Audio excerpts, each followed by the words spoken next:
Bien llegados y bien llegadas todos y todas a este encuentro. Gratitud a todos los que estamos aquí disponibles y dispuestos para escucharnos el día de hoy. Agradécete también a ti por todos los tiempos en los que te has traído, por todos los momentos en los que hemos coincidido. Agradece el tiempo que inviertes en alimentarte y en nutrirte. Tu linaje te lo agradece. Todos tus ancestros celebran y dicen, sí. Por ahí hay un meme divertidísimo de unos ancestros que dicen, y yo que pensé que esta era la que nos iba a resolver el asunto, y eso que hizo registros acásicos, y fue a terapia y a constelaciones familiares. Bueno, ya ese meme donde nuestros ancestros dicen, ay, no puede ser, y esta que era la esperanza del sistema, ahora sí estamos todos jodidos, ya no. Ahora hay uno nuevo, donde hacen fiestas, donde celebran y dicen, wow, y siguen llegando, y siguen madrugando, y lo siguen escuchando, y siguen trabajando. Y ahora los niños están haciendo preguntas, y están buscando a la abuela, a la tía abuela, a la prima, al hijo de la prima, al vecino que vivía al lado de la mamá cuando la mamá tuvo el primer hijo, pero ese vecino murió, pero tiene como 10 hijos, entonces vamos al hijo número 8 y le preguntamos, ¿usted se acuerda cuando era niño por allá hace tantos años? Y nuestros ancestros dicen, qué creatividad la de estos jóvenes. Eso buscan en tantos lugares remotos. Vamos a darles una manito. Y desde arriba, como celestial, mágico, aparecen esas fotos, aparece el hijo del vecino, del vecino, del vecino, el acta de nacimiento, y empiezan nuestros ancestros allá a hacer todas esas magias y a pedir licencias y a decirle allá, pues como a los que administran el cielo. Ay, mijito, es que vea, esa nieta mía, esa bisnieta mía está necesitando un detallito. Yo lo dejé por allí guardado, mijito. Vea, déjeme bajar un momentico que yo no me demoro. Yo no me acuerdo cómo se llama el señor que administra por allá el cielo. El asunto es que lo dejan salir un ratico. Y usted por allá en una fiesta familiar se encuentra un alguien que dice, ve, yo que me encontré esta botico, mi hija, yo creo que era de su abuela. Ve, y yo te la quise traer. Y tú te quedas como en stand-by y dices, una foto de mi abuela. ¡Wow! Y la mente dice, ¿y cómo fue que esto pasó? Mira, eso es muy sencillo. El señor administrador del cielo dejó salir a tu bisabuela un ratico para que ella pudiese traer esta información para ti. En nombre de ella la trajo el hijo del vecino, del amigo, del tío que vivía al lado de tu abuela. Y tú dices, gracias, gracias. Y hay quienes nos traen fotos, nombres, recuerdos. Alguien me llama, alguna vez alguien me llama y me dijo, ay, mija, usted que estaba un día por allá preguntando, yo me acordé que y yo siempre mantengo un cuaderno en la mano y lo que tenga para anotar. Ay, sí, no, yo me acordé que pasó tal cosa cuando su abuelito se enfermó y wow, es como si todos los canales se abrieran. Así que eso también ocurre para ti cuando estás dispuesto a mirar la historia con buenos ojos, a pedir permiso, a reconocer las riquezas del sistema, cómo era que se alimentaban nuestros ancestros, cómo eran sus relaciones de pareja, sus hijos, los lugares donde vivían, su relación con los elementales, con la siembra, de dónde tomaban el agua, cómo plantaban, y decir, qué bonito, eso también me habita, o reconocer por qué elegí una profesión y no otra, y quizá es un tributo para todos los comerciantes del sistema, para los médicos, para los sanadores, para los que administran, para las enfermeras. Siempre hay un buen motivo. Y cuando encontramos ese buen motivo, pues decimos, ay, qué chévere. Me elijo como comerciante, me elijo como mamá, me elijo como trabajador social, me elijo en esto que estoy haciendo, porque ahora comprendo que sin duda estoy al servicio del sistema. Incluso cuando quebramos, cuando creemos que fracasamos, cuando algo no funciona, pues estamos al servicio del sistema también, solo que de forma inconsciente. Vamos entonces a comenzar con estas historias. Hoy les van a gustar mucho las historias. Vamos a conservar las quejas porque ahorita vamos a profundizar en las historias de otros, que cuando leemos las historias de otros leemos las nuestras y lo que ocurre con sus quejas. Dice Sandy, su frase o su queja es, me voy a morir. Ahora, sígueme mientras analizamos con detalle la queja nuclear de una mujer a la que llamaré Sandy. Sandy, como Gretchen, también fue una niña cuya historia arrancaba del Holocausto. Como hija que era de un superviviente del Holocausto, Sandy necesitaba ayuda para entender el miedo abrumador que tenía a la muerte. Por eso exploramos una parte de su lenguaje nuclear. Decía que su miedo no era a la muerte misma, sino a saber que me voy a morir y no poder hacer nada para evitarlo. está completamente fuera de mi control, decía. Sandy también necesita ayuda para superar su miedo a los espacios cerrados, un miedo que la incapacita y le impedía viajar en avión y usar los ascensores. Cuando se cerraba la puerta del ascensor o cuando se llenaba de viajeros el avión, siempre que había una multitud, dice ella, entre la salida y yo, me dominaba un pánico agudo. Su queja nuclear lo decía todo. No puedo respirar, no puedo salir, me voy a morir. Sandy tenía 19 años cuando le había comenzado la claustrofobia y las sensaciones de no poder respirar. Su padre también había tenido 19 años cuando habían matado a su padre, a su madre y a su hermana menor en las cámaras de gas de Auschwitz. Los síntomas de Sandy se habían agravado tras la muerte de su padre 10 años atrás. Aunque a mí me parecía evidente la relación, no en vano he trabajado con muchos descendientes de víctimas y supervivientes del Holocausto, Sandy no había asociado esto nunca. Llevaba encima el terror atroz de sus abuelos y de su tía. Quizá llevaba encima también incluso los sentimientos de culpa de su padre por haber sido el único superviviente de la familia. Recordemos el lenguaje nuclear de Sandy. Saber que me voy a morir y no poder hacer nada por evitarlo está completamente fuera de mi control. Está claro que sus abuelos y su tía habrían sentido aquello mismo cuando vivían en el campo de exterminio o cuando los conducían a la cámara de gas. Cuando estuvieron dentro de la cámara de gas, cualquiera de ellos podría ver una multitud entre la salida y yo. Y después, evidentemente, los invadiría un pánico inmenso. El final trágico se desvelaba en el lenguaje nuclear de Sandy. Mm.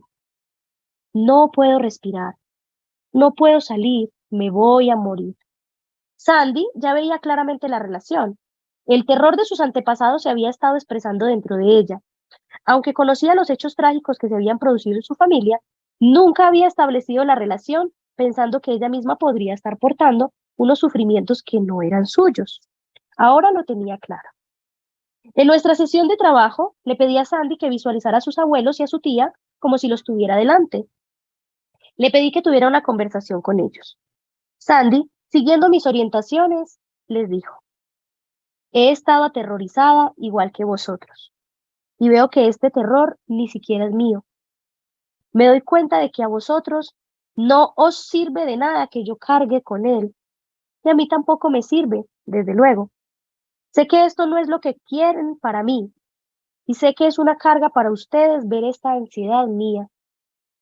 En vez de ello, voy a dejar estos sentimientos de ansiedad con ustedes, contigo, abuelita, contigo, abuelo, y contigo, tía Sara.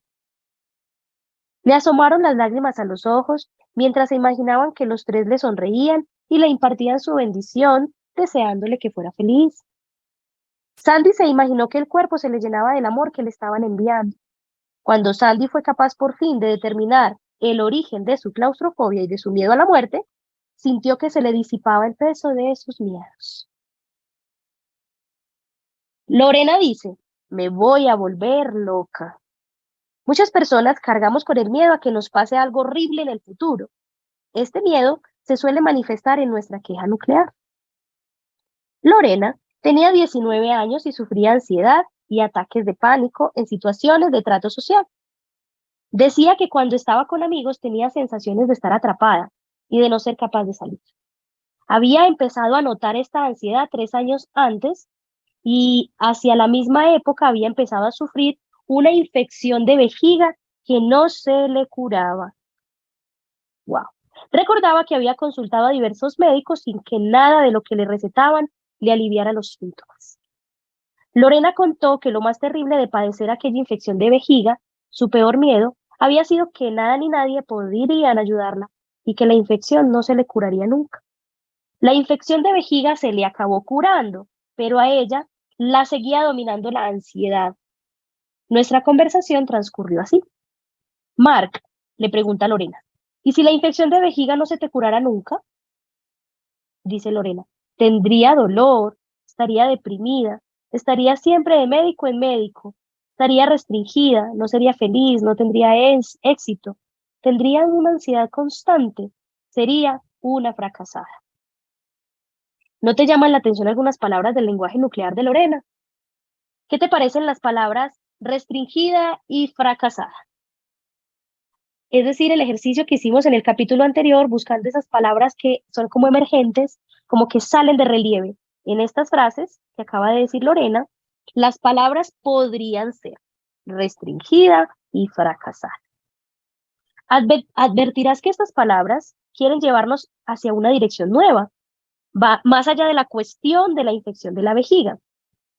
Vamos a dejar en suspenso de momento las ideas que podamos tener acerca de Lorena y su infección de vejiga y nos dejaremos guiar por la energía de sus palabras. Entonces, no le concedemos miedo a esas palabras, solo las miramos para que ellas nos conduzcan por ese caminito. Por el caminito yo te fui a buscar, muy lejos caminé y al fin yo te encontré.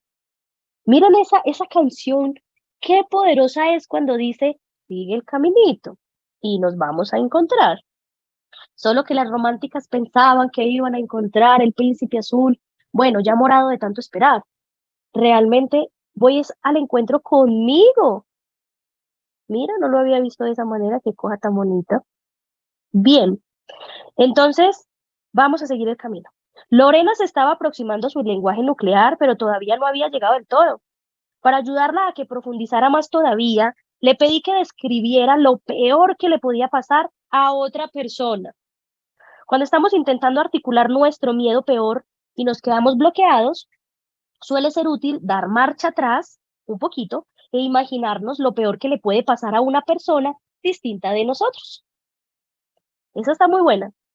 ¿Listo? Porque es más fácil verlo. Veamos lo que surgió en el caso de Lorena. Mark le pregunta, ¿qué es lo peor que le podría pasar a otra persona? A otra persona, no a ti. Lorena dice que no tenga éxito, que no sea feliz, que no sea capaz de hacer las cosas que quiere hacer, que se vuelva loca, que se vuelva una especie de ermitaña, que acabe ingresada en un psiquiátrico y termine por suicidarse. ¿Verdad que estas palabras tienen enjundia? Volverse loca, acabar ingresada en un psiquiátrico, suicidarse. Ahora, vamos a combinarlo todo para ver qué sacamos en limpio. Tenemos a una persona fracasada, que está restringida, que se vuelve loca y acaba ingresada en un psiquiátrico donde termina por suicidarse. Quizá te estés preguntando de dónde salen todos estos datos. Vamos a descubrirlo. Cuando Lorena fue retirando las capas que estaban detrás de su queja nuclear, dejó al descubierto su miedo más profundo y se lanzó de lleno a su frase nuclear. Frases nucleares de Lorena. Seré una fracasada. Me volveré loca y acabaré en un psiquiátrico y terminaré por suicidarme. Durante el proceso de seguir el mapa de su lenguaje nuclear, Lorena desveló también un trauma crucial de su historia familiar. Ahora, vamos a abrir el álbum familiar de Lorena, dejándonos guiar por las palabras que expresó el peor de sus miedos. Las palabras que reflejan el miedo peor se puede convertir en una pregunta sobre la historia familiar que nos llevará hasta la etapa siguiente de nuestro mapa del lenguaje nuclear. Es decir, hacer las preguntas mágicas. Preguntas puente. Preguntas puente de Lorena. ¿Hubo en tu familia alguien a quien consideres o consideraban un fracasado que acabó ingresado en un psiquiátrico y que se suicidó? ¡Voilà! La pregunta del millón. Diana, wow, ese Diana es como bingo o sí, Eureka, sí, el abuelo de Lorena. El padre de su madre era despreciado y se le consideraba el fracasado de la familia. Estuvo ingresado varias veces en clínicas psiquiátricas y terminó suicidándose estando ingresado. En la generación siguiente, la tía de Lorena, hermana mayor de su madre, también había sido rechazada por la familia y tachada de la fracasada loca. También ella había estado ingresada varias veces en centros psiquiátricos. La familia, avergonzada por la conducta de la tía, no solía hablar de ella casi nunca. Sin confesarlo, esperaban que se suicidara, como lo hizo su padre. Como cuando los miembros de la familia hacen vidas infelices o corren una suerte muy difícil, suele ser más fácil rechazarlos que sentir el dolor de quererlos. Suele ser más fácil sentir ira que tristeza. Parece que la familia trató a aquella hermana con ira por este motivo. Era más fácil rechazarla que quererla. Como vimos en otro capítulo, el destino de los miembros de la familia que sufren rechazo suele repetirse. Así sucedió con el abuelo fracasado, rechazado, y en la generación siguiente con la tía fracasada, rechazada. Ahora le tocaba a Lorena completar el trío de fracasados y ampliar el dolor a una tercera generación. El duelo por un suicidio en la familia puede ser dificilísimo. Los familiares suelen sentir ira hacia la persona que se ha marchado de una manera tan trágica, quitándose la vida.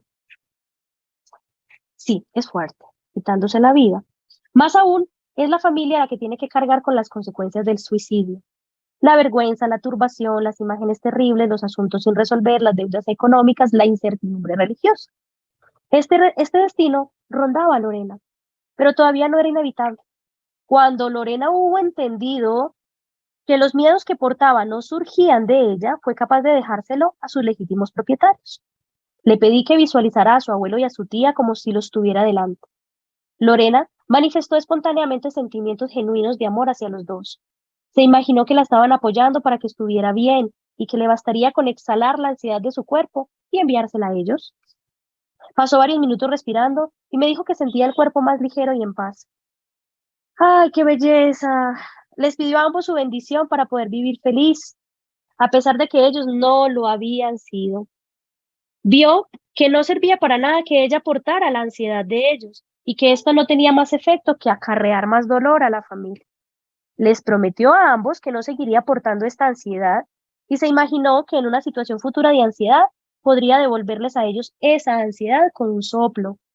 Al cabo de una sesión, Lorena quedó libre del pánico que la estaba consumiendo.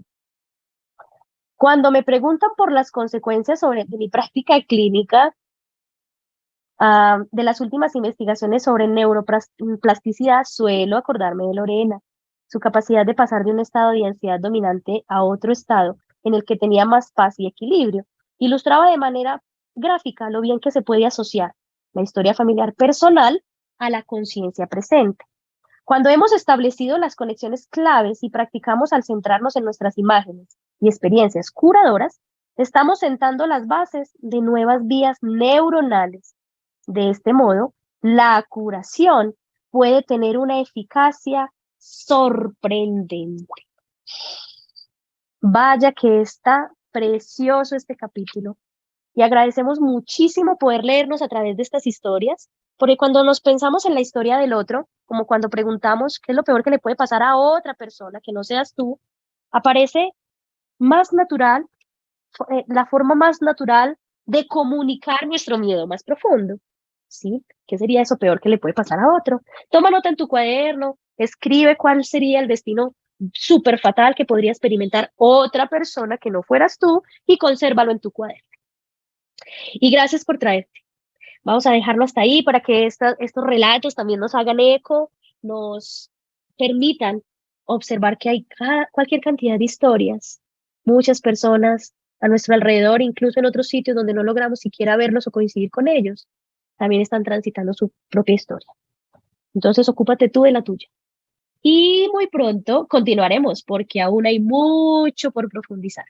Gracias, gracias, gracias y hasta pronto.